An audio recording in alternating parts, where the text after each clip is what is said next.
তো নমস্কার বন্ধুরা, ট্রেডটিউবার ইউটিউব চ্যানেলের সর্বপ্রথম ভিডিওতে আপনাদেরকে স্বাগত। এই ভিডিওতে আমি শেয়ার বাজারের সম্পূর্ণ বেসিক সম্পর্কে আলোচনা করব এবং যা আপনাকে একজন বিগিনার ট্রেডার হিসেবে অবশ্যই জানা উচিত। তো সবার প্রথমে যে প্রশ্নটি আসে সেটি হলো শেয়ার বাজার বা স্টক মার্কেট কি। যদি আপনাকে সোজা ভাষায় বোঝানো যায় তাহলে যেমন সবজির বাজার হয় এবং সেখানে বিভিন্ন ধরনের সবজি পাওয়া যায়, ঠিক তেমনই শেয়ার বাজার হয় এবং সেখানে বিভিন্ন কোম্পানির শেয়ার পাওয়া যায়। আপনি ওই শেয়ার কিনতেও পারেন, আবার আপনি ওই শেয়ার বেচতেও পারেন। তো দ্বিতীয় যে প্রশ্নটি আসে সেটি হলো কোনো কোম্পানি তার শেয়ার বেচে কেন। কোনো কোম্পানি তার ব্যবসাকে আরো বড় করার জন্য টাকার প্রয়োজন হয় এবং কোম্পানি সেই টাকা আপনাদের থেকে নেয় এবং পরিবর্তে আপনাদেরকে কোম্পানির পার্ট ওনারশিপ দিয়ে দেয় শেয়ারের মাধ্যমে। উদাহরণের জন্য ধরে নিন, যদি আপনি ব্রিটানিয়া কোম্পানির একটি শেয়ারও কিনে রাখেন তাহলে আপনি ব্রিটানিয়া কোম্পানির পার্ট ওনারশিপ বা সামান্য কিছু মালিকানার অংশীদার হয়ে গেলেন। তো তারপর হচ্ছে এই বাজারে অংশগ্রহণ কারা করে। তো এই বাজারে যারা অংশগ্রহণ করে তাদেরকে যদি ভাগ করা হয় তো সেক্ষেত্রে তিনটি প্রধান অংশগ্রহণকারী আছে, যেমন হচ্ছে এফআইআই, ডিআইআই এবং রিটেল ট্রেডার্স বা ইনভেস্টর্স। তো সবার প্রথমে শুরু করছি ফরেন ইনস্টিটিউশনাল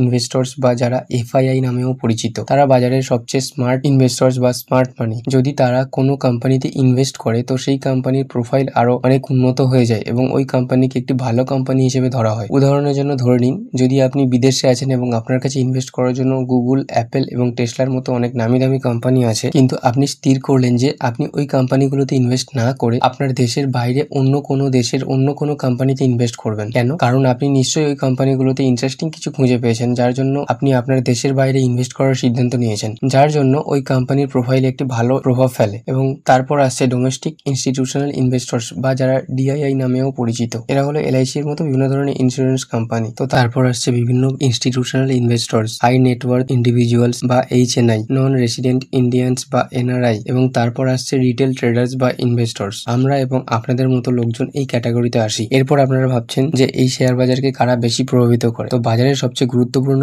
অংশগ্রহণকারী হলো ইনস্টিটিউশনাল ইনভেস্টর্স। যদি আপনি ভেবে থাকেন যে এটি রিটেল ট্রেডার্স বা রিটেল ইনভেস্টর্স হবে তাহলে আপনি ভুল ভাবছেন। আপনি অবশ্যই শুনে থাকবেন যে 95% লোক শেয়ার বাজারে নিজেদের টাকা হারিয়ে ফেলে এবং 5% লোক সফল হয়। তো আপনি যদি এই 5% লোকেদের মধ্যে নিজের জায়গা করে নিতে চান তাহলে আপনাকে এটা নিশ্চিত করতে হবে যে আপনি আপনার ট্রেডিং ইনস্টিটিউশনাল ইনভেস্টরসদের পথ ধরে একই দিকে হয়। তা না হলে আপনি অবশ্যই আপনার টাকা হারাতে চলেছেন। এবং তারপর আসছে এই বাজারে কিভাবে অর্থ বিনিয়োগ করবেন। সবার প্রথমে আসছে ইনভেস্টিং। এটা প্রধানত কোনো কোম্পানির ফান্ডামেন্টাল অ্যানালাইসিসের উপর ভিত্তি করে দীর্ঘ সময়ের জন্য করা হয়। যেমন ধরে নিন 10 থেকে 15 বছর। কোনো কোম্পানির ফান্ডামেন্টাল অ্যানালাইসিস করতে হলে প্রথমে কোম্পানির বিজনেসকে ভালো করে বুঝতে হবে। তারপর কোম্পানির annual report, balance sheet, profit and loss statement বা PNL, cash flow statement, ratio analysis এবং অন্যান্য তথ্যগুলিকে লক্ষ্য করে কাজ করতে হয়। এই বিষয়ে বিস্তারিত জানতে কমেন্ট বক্সে কমেন্ট করুন এবং এই চ্যানেলে এই বিষয়ে বিস্তারিত ভিডিও পেয়ে যাবেন। তারপর আসছে সুইং বা পজিশনাল ট্রেডিং। এটি তুলনামূলকভাবে কম সময়ের জন্য করা হয়, যা টেকনিক্যাল অ্যানালাইসিসের উপর ভিত্তি করে করা হয়। সাধারণত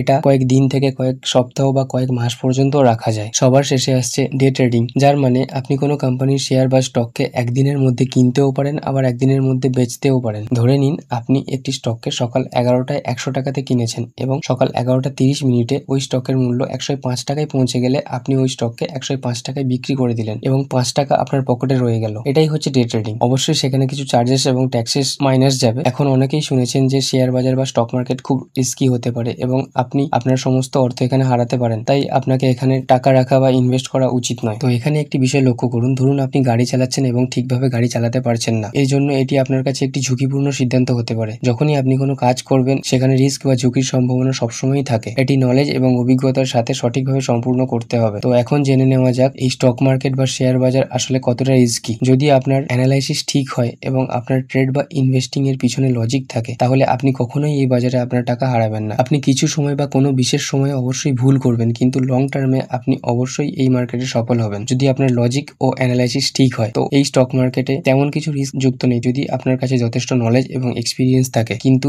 যদি আপনি এই মার্কেটে কোনো রকম নলেজ এবং এক্সপিরিয়েন্স ছাড়াই চলে আসেন তাহলে এটি পৃথিবীর সবচেয়ে বড় রিস্ক হতে পারে আপনার কাছে। এখন সবচেয়ে সাধারণ এবং প্রায় যে প্রশ্নটি করা হয় সেটি হলো স্টক মার্কেট কি জুয়া। তো এখানে একটি কথা আমাদের জানতে হবে যে জুয়া যে কেউ খেলতে পারে। রাস্তাতে চলা যে কোনো লোক এসে জুয়া খেলতে পারে, কিন্তু স্টক মার্কেটে এসে এখানে যে কেউ ট্রেডিং বা ইনভেস্টিং করতে পারে না। এটা করতে দক্ষতার প্রয়োজন হয়। আপনাকে জুয়া খেলার জন্য কোনো দক্ষতা লাগে না। আর সবচেয়ে গুরুত্বপূর্ণ জিনিস যেটি হলো সেটি হলো রিস্ক ম্যানেজমেন্ট। আপনাকে জুয়া খেলতে হলে সেখানে রিস্ক ম্যানেজমেন্ট করতে পারবেন না। হয়তো আপনি আপনার সবটা হারাবেন নয়তো জিতবেন, কিন্তু স্টক মার্কেটের মধ্যে আপনি আপনার রিস্ক ম্যানেজমেন্টকে ভালোভাবে ব্যবহার করতে পারবেন। তো আপনার রিস্ক এবং রিওয়ার্ড রেশিও যদি ভালো হয় তাহলে আপনি কম রিস্কের সঙ্গে ভালো রিওয়ার্ড অ্যাচিভ করতে পারবেন। এবং সবশেষে এটি বলা যায় যে রিস্ক ম্যানেজমেন্ট হলো মূল জিনিস জিনিস যা জুয়া এবং স্টক মার্কেটের মধ্যে প্রধান পার্থক্য তৈরি করে। যদি আপনি কোনো রিস্ক ম্যানেজমেন্ট ছাড়াই স্টক মার্কেটে ট্রেডিং বা ইনভেস্টিং করছেন, তাহলে খুবই দুঃখের সাথে কিন্তু এটি বলতে বাধ্য হচ্ছি যে আপনি স্টক মার্কেটে জুয়া খেলছেন। আপনি ট্রেডিং বা ইনভেস্টিং এর কোনোটাই করছেন না। তারপর আসছি ট্রেডিং বা ইনভেস্টিং করতে কি প্রয়োজন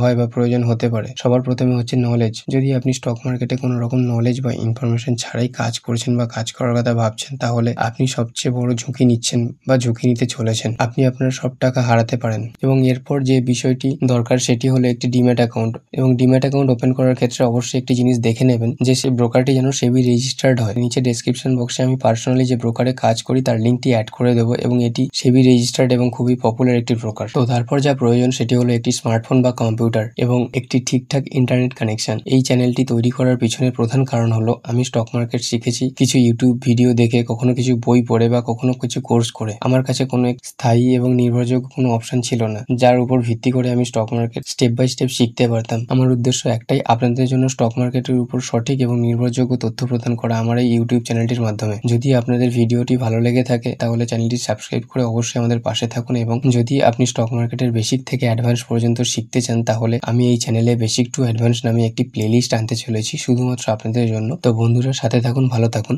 দেখা হচ্ছে পরবর্তী ভিডিওতে।